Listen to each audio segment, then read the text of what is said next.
He ruled the underworld with an iron fist. She disappeared without a word, carrying the only thing that could destroy him: his blood. 5 years of silence. One night that changes everything. Because some secrets don't stay buried. They grow up and come home. The twin secret: when the past walks in holding your future. Subscribe now. You won't believe what happens next. He didn't believe in ghosts. Until the night she walked into his engagement party like a memory he'd tried to bury for 5 years. Kang Min-ho stood at the center of the grand ballroom, champagne glass in hand. His fiancée's arm looped elegantly through his. Crystal chandeliers dripped light onto marble floors. Politicians laughed too loudly. Business partners bowed just low enough. Everyone knew his name. Everyone feared it. The king of Seoul's underworld, 32 years old, untouchable, engaged to the daughter of a rival family. A merger, not a marriage. A crown, not a choice. He'd perfected the art of presence without feeling. Of smiling without meaning it. Of living without ever truly being alive. And then the doors opened. She stepped inside. Not alone. Amara. His breath caught somewhere between his ribs and his throat. The room blurred. Voices faded into static. His fiancée was speaking beside him, but he couldn't hear a word, because all he could see was her. 5 years. She looked different. Stronger. Her dark skin glowed against the cold white of the ballroom. Her natural hair framed her face like a crown she'd earned, not inherited. She wore a simple black dress. Nothing like the glittering gowns around her. But she didn't need diamonds to command attention. She had something far more dangerous. Truth. And she wasn't alone. 2 small girls stood on either side of her, their tiny hands gripping hers. They couldn't have been more than 5 years old. One wore a soft pink dress. The other, lavender. Their hair was braided with delicate care. Their wide eyes scanned the room with the kind of curiosity that only children possess. Minho's heart stopped. Because those eyes were his. Dark, sharp, unmistakable. The same eyes that stared back at him every morning in the mirror. The same eyes his father had. The same eyes that carried the weight of blood and legacy and violence. He saw himself in them. Twice. His hand tightened around the champagne glass. The crystal groaned under the pressure, threatening to shatter. His bodyguard, stationed 3 feet away, noticed the shift. A silent signal passed between them. Stay close. Watch everything. Amara didn't look at him right away. She moved through the crowd slowly, gracefully, as if she hadn't just walked into the lion's den. As if she didn't know every man in this room would kill for him. As if she hadn't vanished from his life without explanation, without goodbye, without giving him the chance to choose. The twins stayed close to her, their small hands never letting go. Minho's fiancée, Yuna, tilted her head, following his gaze. Her smile was practiced, perfect, and utterly fake. "Do you know her?" Yuna asked lightly. He didn't answer, because he didn't know how. Yes, he wanted to say. She was the only woman I ever loved before I learned to stop feeling. No. He wanted to lie. She's no one. A stranger. A ghost. But neither felt true. Amara finally looked at him. Across the room. Through the crowd. Past the champagne and the lies and the performance of power. Their eyes met. And the world stopped. She didn't smile. Didn't flinch. Didn't cry. She just stood there, holding the hands of 2 little girls who had his face. Minho felt something crack inside his chest. Something he thought he'd buried years ago. Something that felt dangerously close to fear. Not the kind of fear that came from enemies or betrayal or bullets. The kind that came from realizing you'd lost something you didn't know you needed. One of the twins, the one in pink, whispered something to Amara. She knelt down, smoothing the child's braids, whispering back. The little girl nodded, then turned to look directly at Minho. She waved.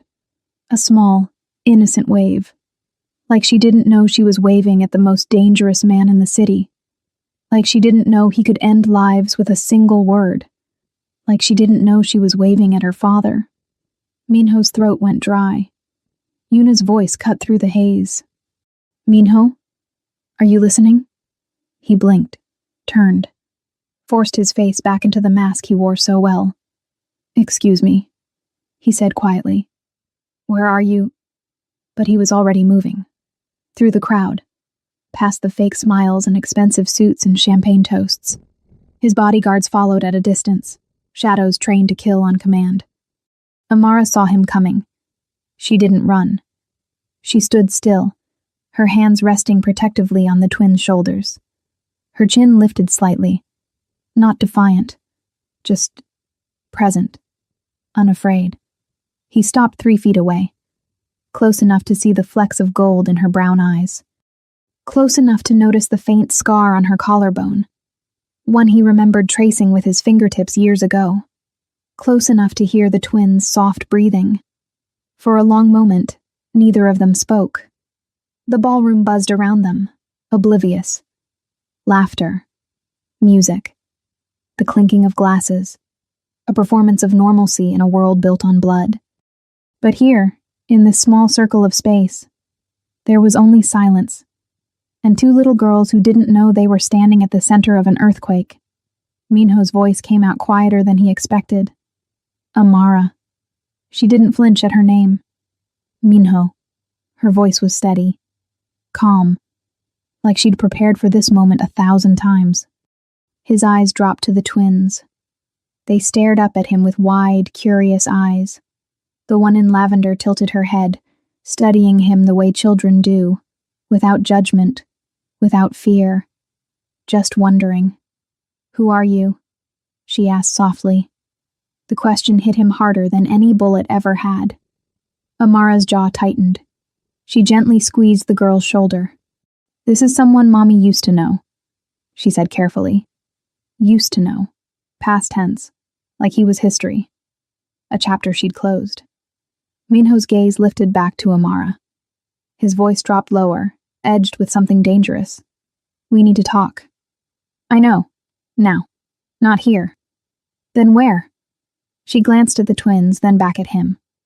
Her eyes held something he couldn't quite name. Regret? Resolve? Protection? "Tomorrow," she said quietly. "Alone.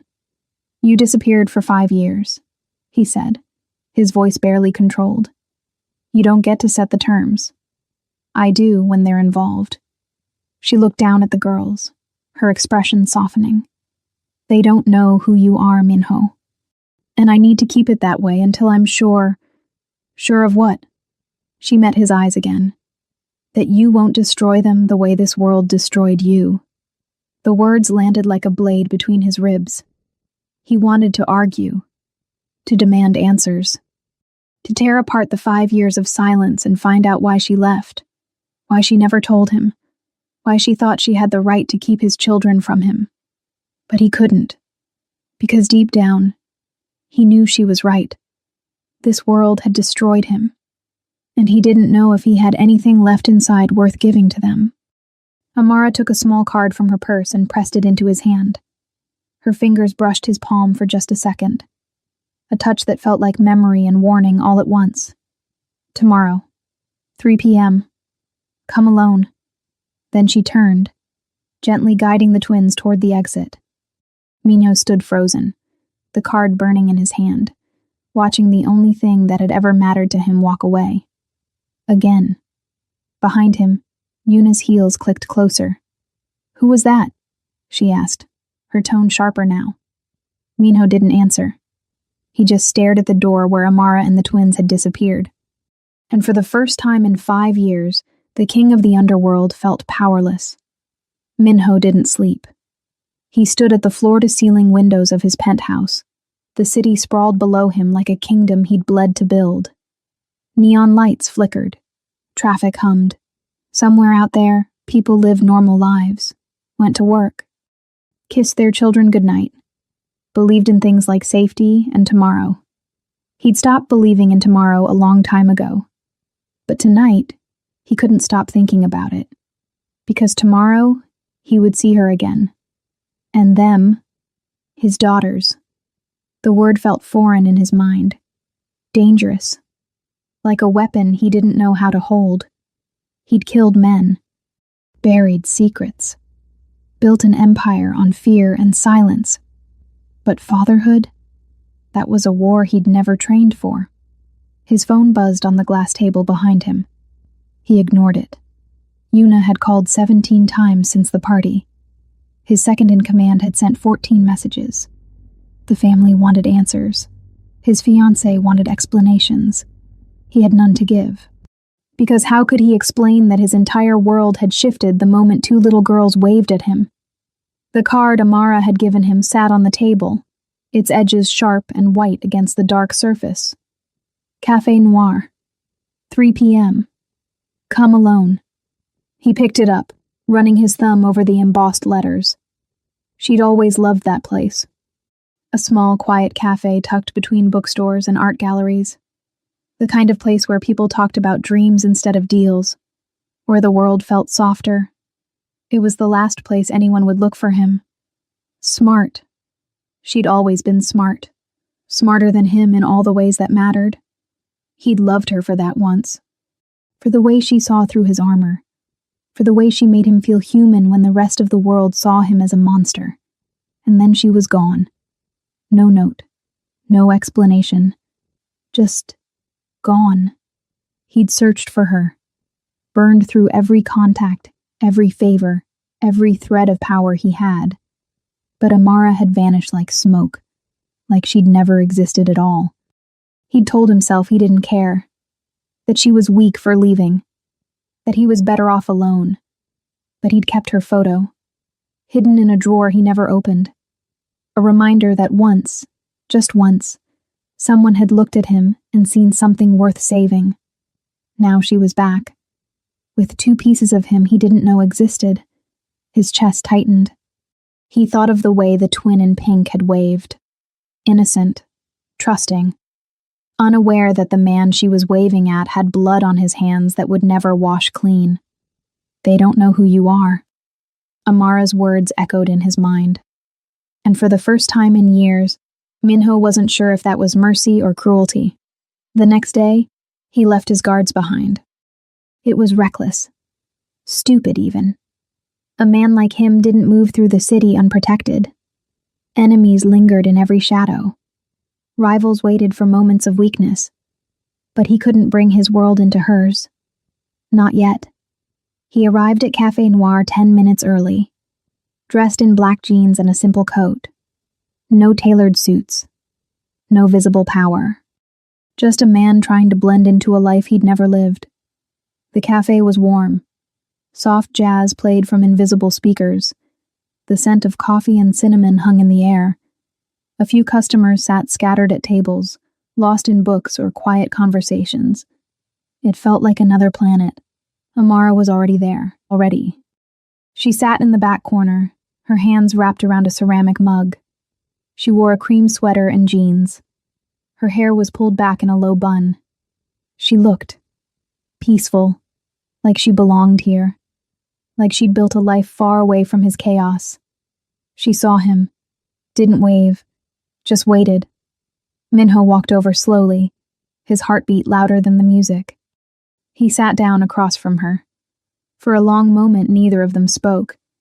She took a sip of her coffee. He didn't order anything. "You came alone," she said finally. "You asked me to. I wasn't sure you would. I don't break my word, Amara." She looked at him then. Really looked. Her eyes searched his face like she was trying to find the man she used to know beneath the armor. "You look tired," she said softly. "I didn't sleep." "Neither did I." Silence again. Minho leaned forward, his voice low. "Are they mine?" Amara didn't hesitate. "Yes." The word hit him like a punch. He exhaled slowly, his hands clenching into fists on the table. "Why didn't you tell me?" "Because I was afraid. Of me, of what you'd become." Her voice didn't waver, didn't accuse. It was just Honest. Minho's jaw tightened. I deserve to know. I know. Then why? Because the night I found out I was pregnant, she interrupted, her voice calm but firm. You came home covered in someone else's blood. The air between them went cold. Minho stared at her. She held his gaze. You didn't say a word, she continued quietly. You just walked past me, showered, changed. And then you told me you had a meeting, like it was nothing, like death was just another Tuesday. He remembered that night. A betrayal within his organization. A message that needed sending. He'd handled it personally. He'd thought she was asleep when he came home. I couldn't bring children into that world, Minho, Amara said, her voice breaking just slightly. I couldn't watch them grow up thinking violence was normal. That fear was love. That power was worth more than people. So you ran. I survived. You took them from me. I saved them from you. The words should have hurt, but they didn't. Because deep down he knew she was right. Minho leaned back, his throat tight. What are their names? Amara softened. Just a little. Zara and Amina. He repeated the names silently, letting them settle in his chest. Zara, Amina, his daughters. Do they ask about me? He asked quietly. They ask about their father, Amara said. I told them he's far away, that he loves them, but can't be with them right now. You lied. I protected them. Minho's hands trembled. He pressed them flat against the table to stop it. I want to meet them, he said. Properly. Amara hesitated. Minho, I'm not asking Amara. They're my daughters. I have a right. Rights? Her voice sharpened. You live in a world where people disappear for crossing you, where loyalty is bought with fear, where your enemies would use them as leverage the second they found out. You think you have rights? I can protect them. From everyone but yourself. The accusation hung in the air. Minho's voice dropped to a whisper. I would never hurt them. Not intentionally, Amara said softly. But your world will. She stood, slinging her bag over her shoulder. I didn't come back to hurt you, Minho. I came back because they deserve to know where they come from. But I won't let them be collateral damage in your war. Then what do you want from me? She looked at him one last time. I want you to prove you're more than the king of the underworld. And if I can't, she smiled sadly, then we'll disappear again. You won't get far. I got 5 years. And with that, she walked out. Minho sat alone in the cafe, surrounded by warmth and light and normalcy. And for the first time in his life, he didn't know how to win. He could have stopped her. One word to his men, and Amara would never leave the city again. He could have her watched, followed, controlled. But he didn't. Because somewhere beneath the empire and the violence and the crown of fear, there was still a man who remembered what it felt like to love her. And that man knew she was right. So instead, Minho did something he hadn't done in years. He waited. Days passed. Then a week. No calls. No messages. Just silence. His organization buzzed with tension. Yuna demanded answers. His father's oldest allies whispered about weakness. Enemies circled like wolves sensing blood. But Minho didn't care. For the first time in his life, the Empire felt smaller than the weight of 2 little girls he'd only seen once. Then, on the 8th day, his phone rang. Unknown number. He answered immediately. Minho. Amara's voice. He closed his eyes, relief flooding through him. I'm listening. Saturday, the park near the river, 10 a.m. We'll be there. Both of them? Yes. His heart clenched. Will you tell them who I am? A pause. Not yet, but I'll introduce you as someone important. It wasn't enough, but it was a start. I'll be there. Minho? Yeah? Don't bring your world with you. The line went dead. Saturday morning arrived cold and bright. Minho stood at the edge of the park, hands in his coat pockets, watching families scatter across the grass. Children chased each other. Parents pushed swings. Dogs barked joyfully. It was a world he'd forgotten existed. He spotted them near the pond. Amara sat on a bench, her face tilted toward the sun. Zara and Amina crouched by the water's edge, tossing breadcrumbs to a cluster of ducks. They looked so small, so fragile, so completely unaware of the man watching them from the shadows. Minho's chest tightened. He'd faced enemy syndicates, survived assassination attempts, built an empire from ash and blood. But walking toward his daughters felt like the most dangerous thing he'd ever done. Amara saw him first. She stood slowly, her expression unreadable. Minho stopped a few feet away, his eyes locked on the twins. Zara, Amina, Amara called gently. The girls turned. And once again, Minho saw himself staring back. Zara, the one in pink, smiled immediately, bright and open. Amina, quieter, more cautious, just watched. Girls, this is someone Mommy knows, Amara said carefully. His name is Minho. Zara waved, the same innocent wave from the party. Hi, Minho. He swallowed hard. Hi, Zara. Her eyes widened. You know my name. Your mom told me. Amina stepped closer to Amara, her small hand gripping her mother's jeans. Are you Mommy's friend? She asked softly. Minho knelt down, bringing himself to their eye level. I used to be, he said quietly. A long time ago. Zara tilted her head, studying him. You look sad. The observation hit him like a blade. Do I? She nodded seriously. Like the prince in the story Mommy reads us. He's alone in a big castle. Minho glanced up at Amara. She looked away. Maybe I am a little sad, Minho admitted. Why? Zara asked. Because I missed 5 years of your life. Because I didn't know you existed. Because I don't know how to be anything other than what I am. But he couldn't say any of that. So instead, he smiled, small, uncertain. Because I haven't fed ducks in a very long time. Zara's face lit up. You can help us. She grabbed his hand without hesitation. Minho froze. Her tiny fingers wrapped around his palm, soft, warm, trusting. He'd held guns in this hand, signed death warrants, built walls so high nothing could reach him. And now, a 5-year-old girl was pulling him toward a pond, like it was the most natural thing in the world. Amina followed more slowly, still cautious. Amara stayed on the bench, watching. For the next hour, Minho fed ducks. He listened to Zara chatter about her favorite cartoons. He watched Amina carefully organize breadcrumbs into perfect piles before tossing them. He learned that Zara loved pink and wanted to be a dancer, that Amina liked books and drew pictures of stars. And for the first time in years, the world felt quiet. Not empty, just peaceful. Eventually, the twins ran off to chase butterflies. Minho stood beside Amara, both of them watching in silence. They like you, she said softly. They don't know me. They don't know what you've done, Amara corrected. But they know what they feel.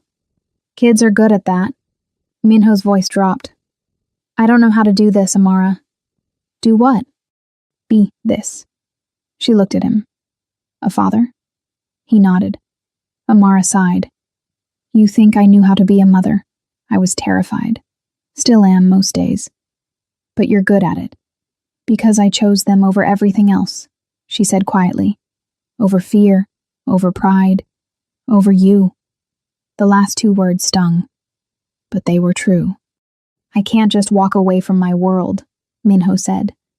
I'm not asking you to. I'm asking you to build a new one. You don't understand what that would mean. Then help me understand. He turned to face her fully. If I step back, people will see it as weakness. Rivals will move. Allies will question. The empire I built will crack. And when it does, Everyone I've ever wronged will come for me. And they won't just come for me, Amara. They'll come for anyone I care about. Then protect us, she said simply. How? The same way you've protected everything else you've built. With strategy, with power. But this time, she paused, her eyes searching his.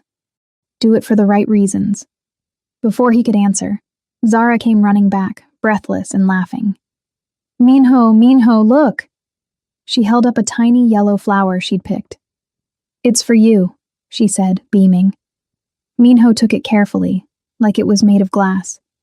Thank you, Zara. She grinned, then ran off again. Minho stared at the flower in his palm. A gift, not given out of fear or obligation. Just given. Because she wanted to. Amara's voice was soft beside him. They don't need a king, Minho. They need a father. He looked at her, and for the first time, he wasn't sure which one he knew how to be. But he knew which one he wanted to try. The flower sat on Minho's desk for 3 days. Wilted now, brown at the edges. But he couldn't throw it away. It was the first gift anyone had given him in years that didn't come with strings attached. No favors owed. No loyalty bought.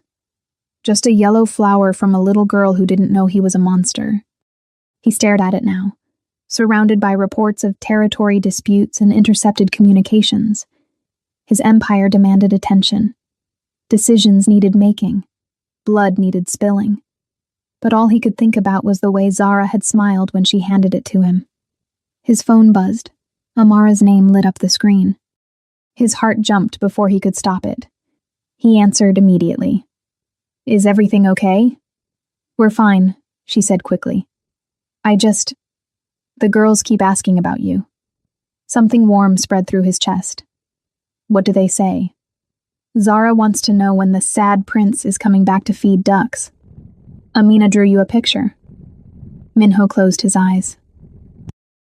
She drew me a picture? Of stars. She said you looked like you needed more light. His throat tightened. A 5-year-old child he barely knew thought he needed more light. And she wasn't wrong. Can I see them again? He asked quietly. Amara hesitated. Minho, we need to talk about what happens next. I know. This can't just be park visits and flowers. If you want to be in their lives, really be in their lives, things have to change. What do you want me to do? I want you to be honest with me, she said. Are you willing to walk away from the life you've built? The question hung in the air like a blade. Walk away from the empire, the power, the fear, the only identity he'd known for over a decade. I don't know if I can, he admitted. Then I need to protect them from the fallout when your world comes crashing down. It won't. It always does, Minho. Men like you don't get happy endings. They get bullets and betrayal and unmarked graves. I'm not like other men. That's what they all say. Silence stretched between them.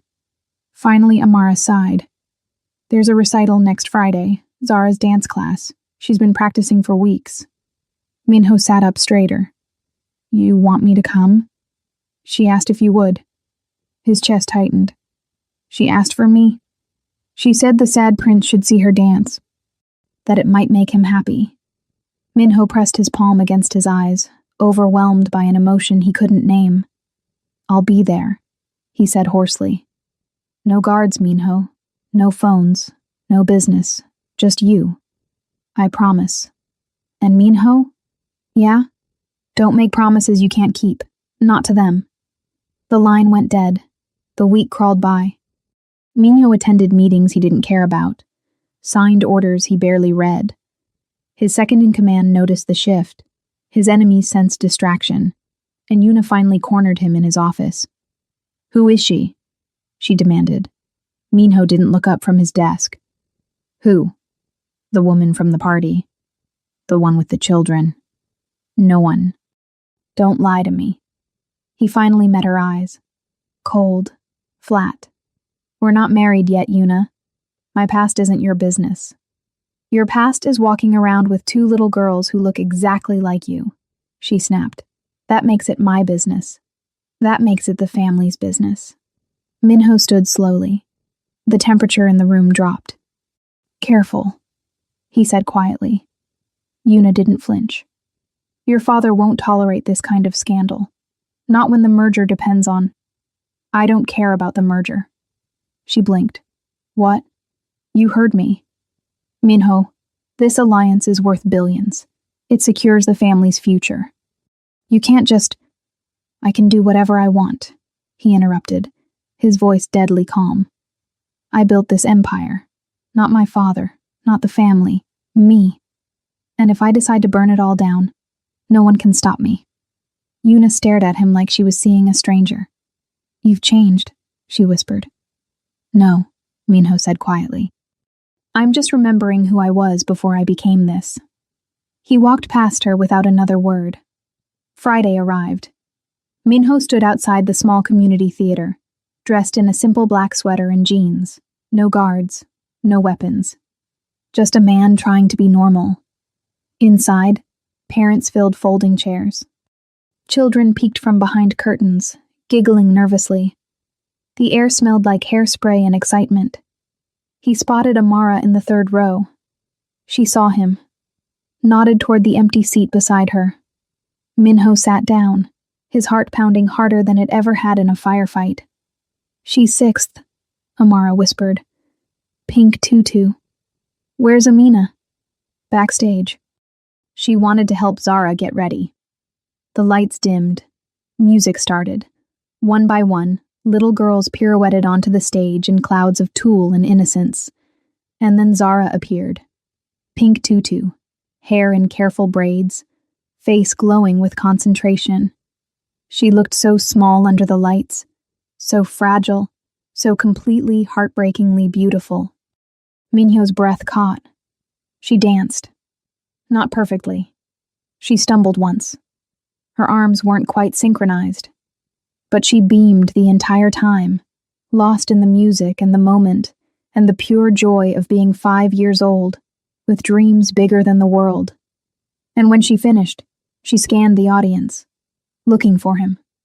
Their eyes met. Minho smiled. A real smile.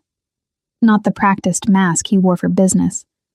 Not the cold expression that made men fear him. Just a smile.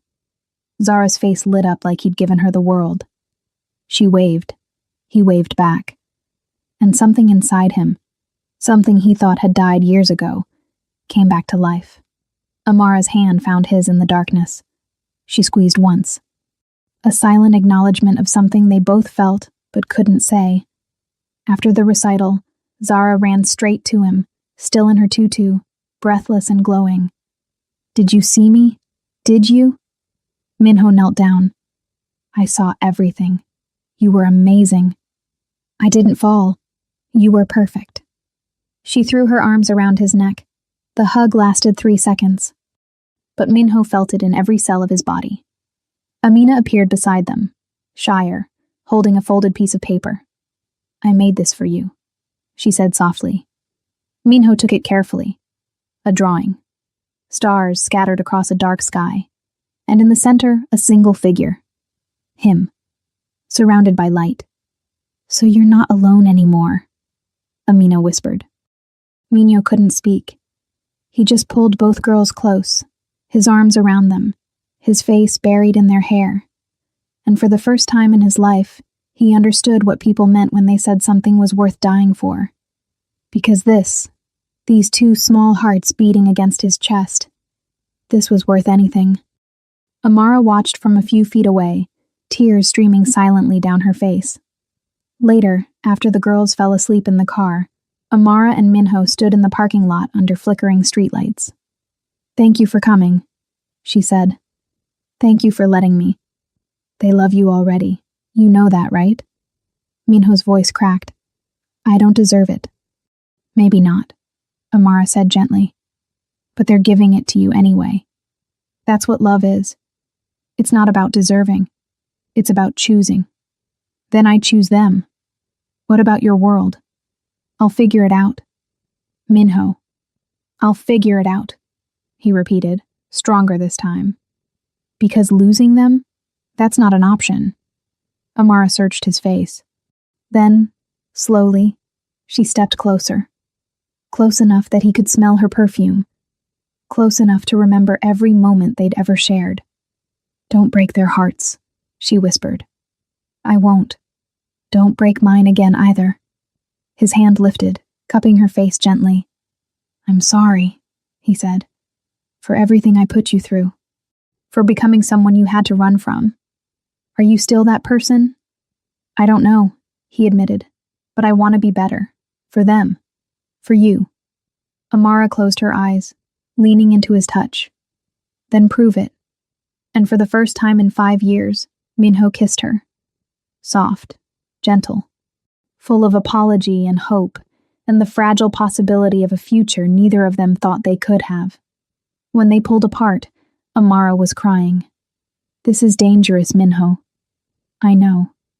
Your enemies will use us against you. Then I'll eliminate my enemies. And your family? Your father? I don't care. Yuna? The engagement is over." Amara's eyes widened. "Minho, that will start a war." He smiled. A dark, dangerous smile. "Then let it start." The war started 3 days later. Minho's father summoned him to the family estate. A sprawling mansion built on blood money and buried secrets. Minho had grown up in these halls, learning that power mattered more than love, that fear was currency, that mercy was weakness. He'd believed it once. Now, walking through the marble corridors toward his father's study, he felt nothing but contempt for the empire built on broken people. His father sat behind a massive oak desk, flanked by 3 of the family's most loyal enforcers. Gray-haired, stone-faced, a king who'd ruled through violence for 40 years. "Sit," he commanded. Minho remained standing. His father's eyes narrowed. "You've embarrassed this family." "I ended an engagement. That's not embarrassment. That's honesty." "Honesty?" His father's voice dripped with disgust. "You jeopardized a $1 billion alliance because of a woman and 2 bastard children." Minho's hands clenched into fists. "Call them that again," he said quietly, "and I'll forget you're my father." The room went silent. No one spoke to the old Don that way. No one. His father stood slowly, rage simmering beneath his controlled exterior. "You think you're untouchable because you built the Western Territories? Because men fear your name? You exist because I allowed it. Everything you have, I gave you." "You gave me nothing," Minho shot back. "You taught me to kill, to manipulate, to treat people like assets. That's not a gift. That's a curse. That curse made you rich, powerful. It made me empty," his father scoffed. "And now what? You'll throw it all away for a woman who ran from you? For children who've existed for 5 years without you?" "Yes." The word rang out like a gunshot. His father's expression darkened. "Then you're a fool." "Maybe," Minho said. "But I'd rather be a fool with a family than a king with nothing. You think you can just walk away? This life doesn't let go, Minho. You know that." "Then I'll make it." His father leaned forward, palms flat on the desk. "If you pursue this, you'll lose everything. Your position, your territory, your protection. And when your enemies come, and they will come, you'll have nothing to fight them with. I'll have something worth fighting for." His father's jaw tightened. "You're weak." "No," Minho said quietly. "I'm finally strong enough to admit what matters." He turned to leave. "Minho." He stopped, hand on the door. "If you walk out that door, you're no longer my son." Minho looked back over his shoulder. "I stopped being your son the day I realized I didn't want to become you." And he left. The retaliation was swift. Minho's assets were frozen. His allies turned their backs. Key lieutenants were offered promotions to betray him. His territory was carved up like meat. Within a week, the empire he'd built was fracturing. His second-in-command came to him in the middle of the night. "Boss, we have to respond. If we don't strike back, They'll think you're weak. Minho sat in his penthouse, staring at the city that no longer felt like his kingdom. No, he said simply. No? Boss, they're dismantling everything. I know. Then we fight. No. His second-in-command stared at him, disbelief written across his face. What happened to you? He whispered. Minho smiled sadly. I remembered what I was fighting for, and it wasn't this. So you're just giving up? I'm choosing something better. The man shook his head. You're going to get yourself killed. Maybe, Minho said, but at least I'll die for the right reasons. Amara found out about the collapse through a news report. Crime lord Kang Minho's empire crumbles amid family dispute. She called him immediately, panic in her voice. Minho, what's happening? The news. I'm handling it, he said calmly. Handling it? They're saying you've lost everything. I haven't lost everything. Your father disowned you. Your allies abandoned you. Your enemies are circling. How is that not losing everything? Because I still have you, he said quietly. And I have them. Amara went silent. Minho. I meant what I said, Amara. I choose them. I choose you. Whatever happens next, I'll face it. But I won't go back to being the man I was. They'll kill you. Then I'll die knowing I tried to be something more. That's not good enough. Her voice cracked. The girls need you alive, not martyred. Then help me, he said. Help me build something new. Something that doesn't require blood to stand. How?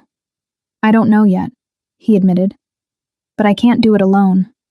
Amara closed her eyes, tears streaming down her face. This is insane. I know.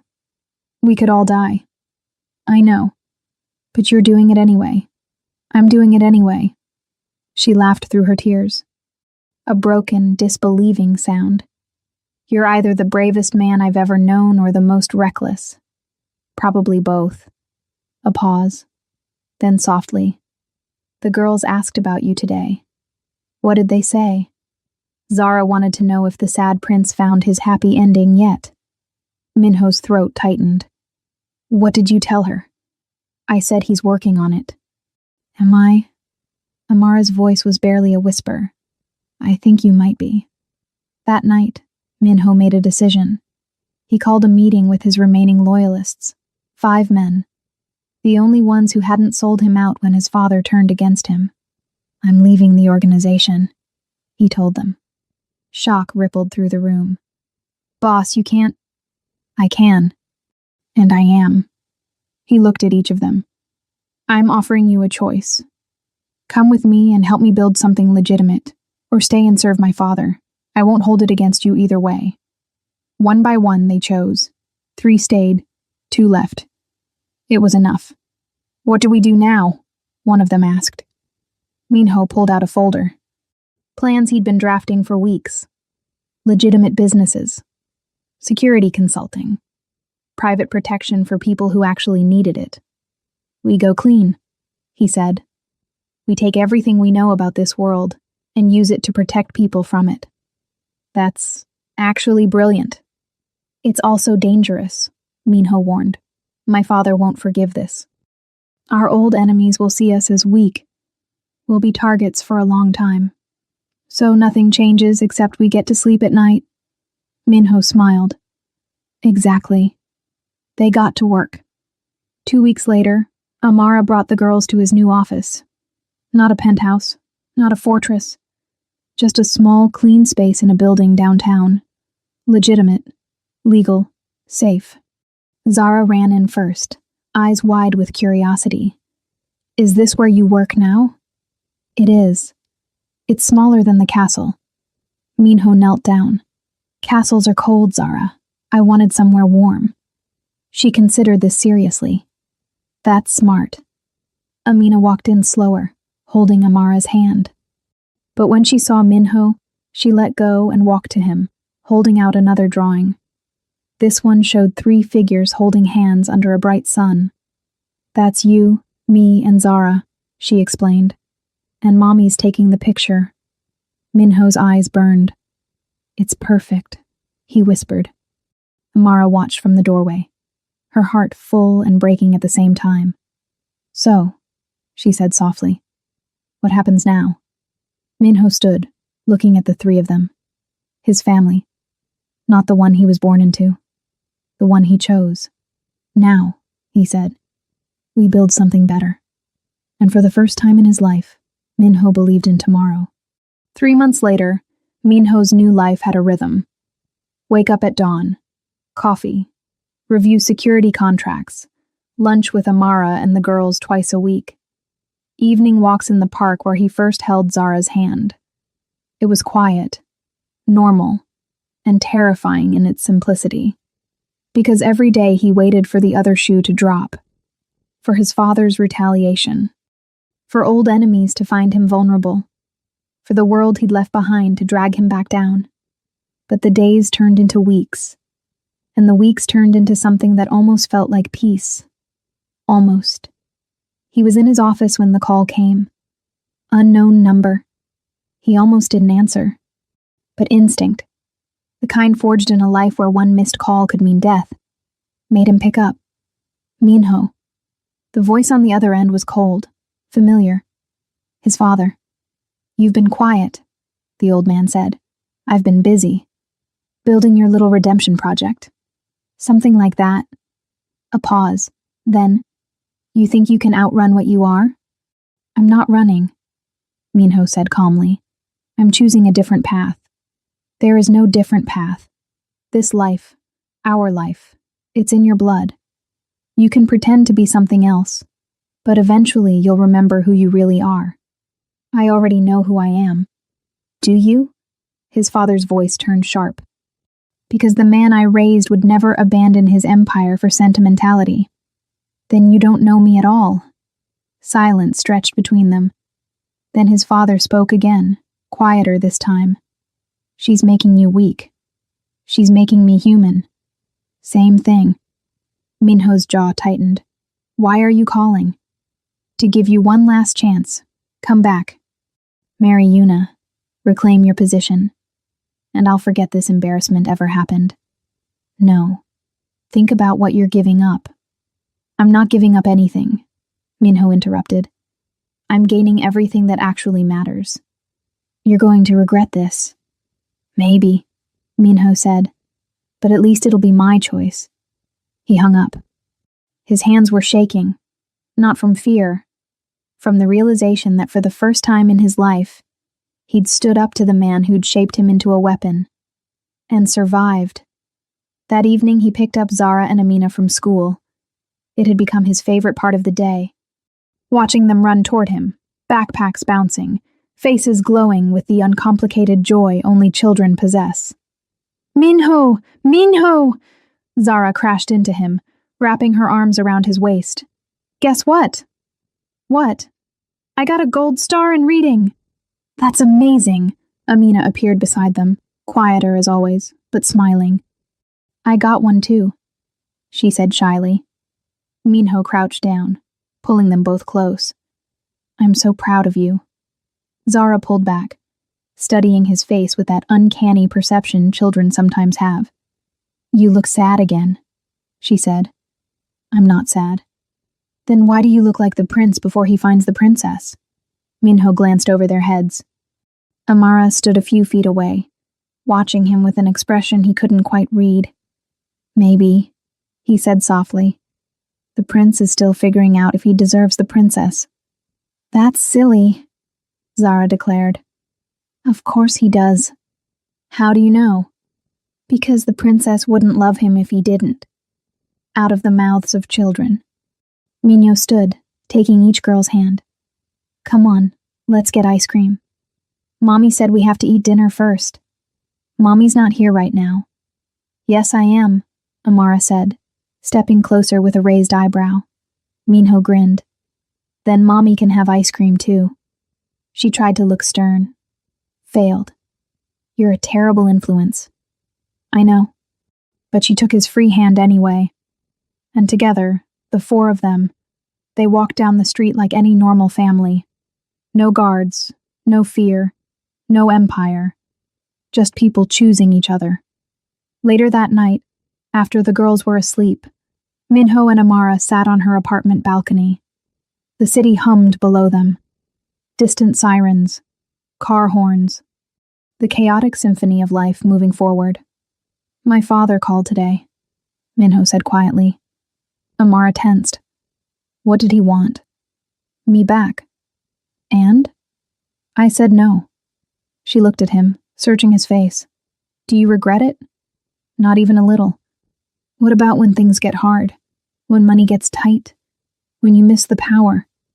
I won't. How can you be sure? Minho turned to face her fully. Because I spent 10 years building an empire that meant nothing. And 3 months building a life that means everything. Amara's eyes glistened. You've changed so much. You gave me a reason to. The girls. Not just them, he interrupted gently. You. She looked away. Minho, I never stopped loving you, Amara. Even when you were gone. Even when I convinced myself I didn't care. You were always there. In every decision. Every regret. I thought you hated me for leaving. I tried to. He admitted. But I couldn't. Because you were right to go. You saw what I was becoming before I did. And now? Now I want to be the man you thought I could be. Amara's voice broke. What if you can't? Then I'll die trying. She laughed through her tears. You're so dramatic. I learned from the best. She shoved him lightly. He caught her hand, and slowly, carefully, he pulled her closer. I'm not the same man I was, he whispered. But I'm not done becoming who I want to be either. So I'm asking you. He took a breath. Will you give me another chance? Not for what we were, for what we could be. Amara looked at him for a long moment. At the man who'd destroyed empires. Who'd walked away from power for 2 little girls. Who looked at her like she was the only thing holding him to the light. On one condition, she said. Anything. No more secrets. No more walls. If we do this, if we try again, I need all of you. Not just the parts you think are safe to show. Even the broken parts, especially those. Minho nodded slowly. Deal. And he kissed her. Not like the first time, desperate and apologetic. This was different. This was a promise. A beginning. A choice to build something new from the ashes of who they used to be. When they finally pulled apart, Amara was smiling. The girls are going to be impossible when they find out, she said. Find out what? Oh, that their sad prince finally got his happy ending. Minho laughed. Is that what this is? I don't know, she admitted, but I think we're going to find out together. 6 months later, the new security firm was thriving. Legitimate clients, clean money. Minho's reputation, both the fear it inspired and the skills that earned it, translated surprisingly well into private protection. He wasn't rich anymore. Not like before. But he was free. And more importantly, he was home for dinner every night.